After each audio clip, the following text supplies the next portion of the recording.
Miss, आपका स्वागत है मेरे YouTube channel BTS Korean number 1 इन भोजपुरी सॉन्ग। तो आज मैं आप लोगों को फिर से चिनकुट लव स्टोरी बताऊंगी और इस स्टोरी का नाम है माय इनोसेंट लवर। तो चलिए आज फिर से टॉप से की स्टोरी स्टार्ट करते हैं। और विमेन का जो कमेंट आया है और विमेन कुक को मुझे मतलब कि डबिंग करने के लिए बोला गया है, तो मैं उसे जब चैनल फुल मोनेटाइज हो जाएगा तब, और जब मैं शादी से वापस आ जाऊंगी तब दूंगी, क्योंकि अभी तो मैं कोशिश कर रही हूँ कि आप लोगों का बिल्कुल भी पेंडिंग न जाए। जब तक मैं शादी एंजॉय करूँ उससे पहले ही मैं सारे पार्ट्स मतलब कि उतने दिन के पार्ट्स में अपलोड कर दूँ कि जैसे आप लोगों को कोई प्रॉब्लम ना हो। तो इसलिए चलो स्टोरी स्टार्ट करते हैं फटाक से। और स्टोरी मैं इस टाइम बहुत छोटी छोटी दे रही हूँ, उसका रीज़न यही है कि मुझे ढेर सारी स्टोरीज क्रिएट करनी है, देनी है। तो फ़ोन में इतना स्पेस है नहीं, तो इसलिए मुझे छोटे छोटे पार्ट देने पड़ रहे हैं। तो चलिए स्टोरी स्टार्ट करते हैं। हाँ, यहाँ पर हम देखते हैं कि हमारा इनोसेंट बनी कि बहुत ज़्यादा ही इनोसेंट होता है, उसे लव और प्यार के बारे में कुछ नहीं पता होता है। इसी तरीके से वो एक कॉलेज का स्टूडेंट भी होता है, क्योंकि कॉलेज का बहुत ही ज़्यादा होशियार बच्चा होता है जिससे हर चीज़ का नॉलेज होता है। बट लव कोई से दूर था उससे।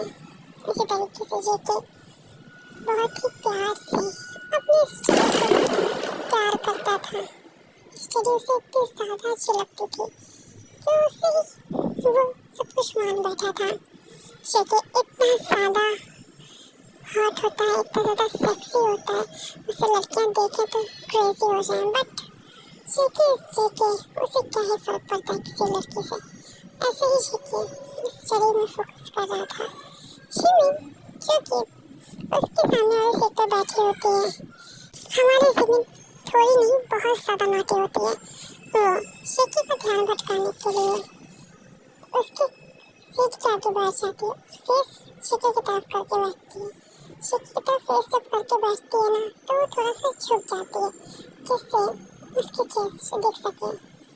लेकिन जेके हमारा इनोसेंट पहले उसने देखा, फिर शिमी से कहता है, शिमी तुम ठीक से बैठो, तुम्हारे कपड़े ठीक नहीं है, इसे ठीक करो, देखिए बहुत कुछ बाहर दिखाई दे रहा है। शिमी कहती है इस लड़के का मैं क्या करूँ, इसको दिखाने के लिए तो मैं इस तरीके से बैठी हूँ, इसे कोई फर्क ही नहीं पड़ता है मेरे से। ऐसे बोलकर वो जो कि जेके को कहती है कि तुम लड़की हो भी या नहीं, मैं तुम्हें कुछ दिखा रही हूँ, पर तुम्हें उस चीज़ को नहीं देखना है, तुम्हें उसे ढकने के लिए कहना है। जेके कहता है कि इसे देखकर मैं क्या करूँगा, बोलो। शिमी कहती है क्या तुम्हें इन सब चीज़ों से फीलिंग्स नहीं आती हैं। जेके कहता है ये क्या होता है, मुझे अपनी बुक्स के साथ फीलिंग्स आती हैं, मुझे अपनी बुक्स जब मैं पढ़ता हूँ तो मुझे अंदर से सुकून महसूस होता है, और इस तरीके से मैं अपनी बुक्स को रीड करता हूँ। और तुम कह रही हो कि मुझे तुम्हारे साथ फीलिंग आनी चाहिए, जो कि नेवर पॉसिबल ही नहीं है। ये प्यार व्यार मुझसे नहीं होता है शिमी, मैंने कितनी बार तुम्हें समझाया है। शिमी जो कि अब कहती है कि तुम नहीं समझोगे, तुम बहुत ज़्यादा ही इनोसेंट हो। ऐसे बोलकर वो जेके के पास से चली जाती है।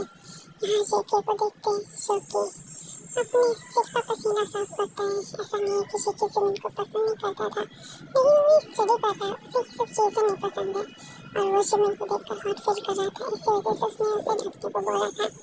अब शिमिन को कौन जाए बताने ये सब चीज़ें की अंदर की बातें जो जेके उसे खुद नहीं कन्फेस करना चाहता है।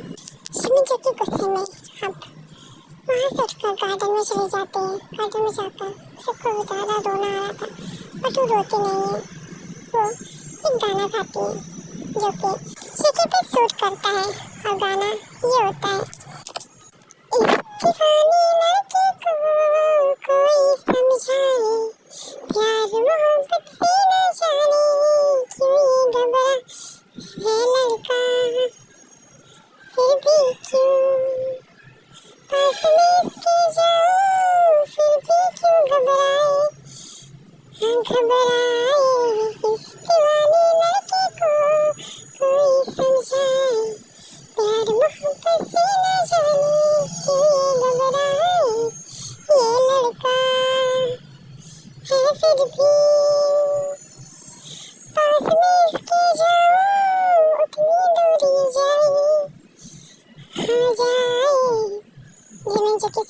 रही थी। पीछे से उसकी फ्रेंड आती है लिसा। वो कहती है कि शिमिन, क्या तुम्हें पता है कि शेके तुम्हें नहीं पसंद करता है, तो उसके लिए रोने से क्या फायदा। शिमिन कहती है कि यू लिसा शट अप, मैंने तुमसे तो कोई राय नहीं मांगी ना, तो तुम अपना माउथ बंद ही रखो तो ज्यादा बेटर है। Because I am Shimin, I am Park Shimin, और मुझे इस तरीके से ज्ञान देना मैं किसी को भी अलाउ नहीं करती हूँ। समझ में आया? तुम्हें नहीं पता है कि मेरे डैड क्या है, समझे? अगर तुमने मुझे ज्ञान देने की कोशिश की ना, तो मैं अपने डैड से कहके तुम्हारे डैड का बिजनेस मिट्टी में मिलवा दूंगी। समझ रही हो ना? शिमी इतना बोलकर अंदर क्लास में जाती है। देखती है शेकी फिर भी स्टडी कर रहा है और वो पैर पटकते हुए उसकी सीट के आगे बैठ जाती है। लेकिन शेकी उसके गुस्से को हूबहू जानता था, तो इसलिए उसने शिमिन के लिए एक चॉकलेट उसकी सीट पे रखती होती है। शिमिन को जो कि चॉकलेट्स पसंद होती हैं। शिमिन उसे देखती है और शेकी को देखती है जो कि कोई रिस्पॉन्स नहीं करता। एकदम बगल में बैठा हुआ यूजन जो कि उसे स्माइल करता है। शिमिन उस चॉकलेट को ले जाकर युंजिन के पास रख के कहती है कि तुम्हारी हिम्मत कैसी है मेरी डेस्क पर ये चॉकलेट रखने की। युंजिन कहता है हे एक्सक्यूज मी शिमिन, मैंने कभी तुम्हारी डेस्क पे चॉकलेट नहीं रखा, और वैसे भी तुम्हें मैं पसंद करता है, समझो ये नहीं कि किसी और की चीज़ को मैं खुद एक्सेप्ट कर लूँ कि मैंने उसे दिया है। ऑफ कोर्स ये मैंने नहीं, अभी भी मैंने जेके को देखा उसको रखते हुए, ठीक है? जेके का नाम सुन के शिमिन जेके को घूरती है और वो जेके के पास आके कहती है तुम ये सब क्या करना चाह रहे हो, बताओ तुम क्या दिखाना चाह रहे हो चॉकलेट मेरी डेस्क पे रख के कि तुम्हें मेरी फिक्र है। मुझे अच्छे से पता है कि तुम्हें मेरी कोई फिक्र नहीं है, अगर तुम्हें फिक्र होती तो तुम मुझे एक्सेप्ट करते। शिमिन की बात पर जेके कहता है कि देखो ऐसी कोई बात नहीं है, मैंने चॉकलेट्स नहीं रखी है। शेकी की बात पर शिमिन कहती है तो ठीक है, मेरी तरफ से ये चॉकलेट तुम खा लो। जेके शेकी से देखता है, कहता है कि मुझे चॉकलेट्स पसंद नहीं है, मुझे सिर्फ पढ़ना पसंद है। शिमिन कहती है कि तुम्हारी इन बुक्स को किस दिन मैं आग लगा दूंगी, अगर तुम मेरे बॉयफ्रेंड होते ना तो तुम्हारी पढ़ाई में यूज करवा देती। शिमिन की बात पर जेके कहता है इसलिए मैं तुम्हें अपनी गर्लफ्रेंड बनाना चाहता हूँ कि तुम्हारी वजह से मैं अपनी बुक्स से दूर हो जाऊंगा, सिर्फ इसी वजह से। ऐसे बोलकर वो जो कि शिमिन को गुस्से से देखता है और क्लास से लाइब्रेरी की तरफ चला जाता है। शिमिन भी पीछे पीछे लाइब्रेरी की तरफ जाती है। शेखर को पूरा पता था कि शिमिन इसके पीछे आएगी, इसलिए वो लाइब्रेरी जाता है क्योंकि लाइब्रेरी में इस समय कोई नहीं होता है, तो शिमिन को अपनी फीलिंग्स बता सकता था। शेखर जो कि उसे लाइब्रेरी में लेकर जाता है, मतलब शेखर जाता है तो पीछे शिमिन भी जाती है। शिमिन जब लाइब्रेरी में पहुंचती है तो लाइब्रेरी बिल्कुल खाली होती है और शेखर एक कोने में बुक्स निकाल रहा था और वो बुक्स लव स्टोरीज होती हैं। हम देखते हैं कि शिमिन उसके आंखें लव स्टोरी बुक्स देखकर शॉक होकर कहती है कि ये क्या है। ये कि उसे बुक सेल पे पुश करता है और उसे अपने करीब लाकर कहता है कि माय लव ये लव स्टोरी बुक है, अगर तुम्हें ना पता तो मैं तुम्हें बता दूँ, इसमें प्यार मोहब्बत की सारी कहानियाँ होती हैं। और इतना बोलकर वो शिमिन को किस करने लगता है। शिमिन जो कि शॉक होती है। शिमिन ये सब फीलिंग्स एक्सेप्ट नहीं कर पा रही थी, उसे बहुत ज़्यादा ही अंदर से खुशी और बहुत ज़्यादा शॉक हो चुकी थी। वो शेकी जो कि उसे किस करता है बहुत ही प्यार से, शिमिन उसे किस बैक करना भूल चुकी थी। शेकी लिटिल वाइट करता है उसके लिए, तब शिमिन होश में आती है और वो शॉक फेस के साथ कहती है ये तुम क्या कर रहे हो, तुम तो मुझे पसंद नहीं करते। शेकी कहता है कि हाँ तुमने सही कहा, मैं तुम्हें पसंद नहीं करता, लेकिन तुम्हारा लिप्स बहुत टेस्टी लगा इसलिए मैंने किस कर लिया। शिमिन कहती है कि ये कोई लॉलीपॉप नहीं है जो तुम इसे चूज करोगे और मैं तुम्हें परमिशन दूंगी। शेकी कहता है इसीलिए तो कह रहा हूँ पागल बुद्धू, मैं तुमसे प्यार करता हूँ। शिमिन तुरंत ही उसके हाथ अपने पार्ट्स पर रख देती है। शेकी शौक था। शेकी उस पर हाथ रख के कहता है ये तो बहुत ज़्यादा ही हॉट है। शिमिन फिर से उसके इनोसेंट पे अपने सिर पे एक स्लैप मारने वाली थी, लेकिन शेकी उसे रो देकर कहता है कि मैं इतना भी ज़्यादा इनोसेंट नहीं हूँ बेबी गर्ल, जितना तुम मुझे समझती हो। मुझे पता है ये हॉट क्यों है, इनके हॉट होने का कारण मैं हूँ, मैं इनके पास हूँ कि इतने ज़्यादा हॉट हो चुके हैं तभी वो सिमिन को प्रेस करता है। सिमिन जो कि बहुत ज़्यादा ही उसे फील कर पाती है। शेकी फुल बॉडी के साथ फुल प्रेस कर रहा था जिससे सिमिन को उसके सारे पार्ट्स पता चल रहे थे।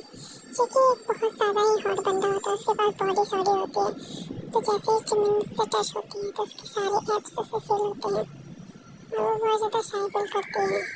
और शेकी और सिमिन इसी तरीके से कुछ देर रहते हैं। सिमिन जो कि बहुत ज़्यादा शाई होती है, शेकी सिमिन को कहता है कि अगर तुम खुश हो तो चलो क्लासरूम में चलते हैं, वरना जिस तरीके से हम इस तरीके खड़े हैं मैं खुद को कंट्रोल नहीं कर पाऊँगा, और जब मैं कंट्रोल नहीं कर पाऊँगा तो फिर तुम्हारे साथ कुछ भी हो सकता है।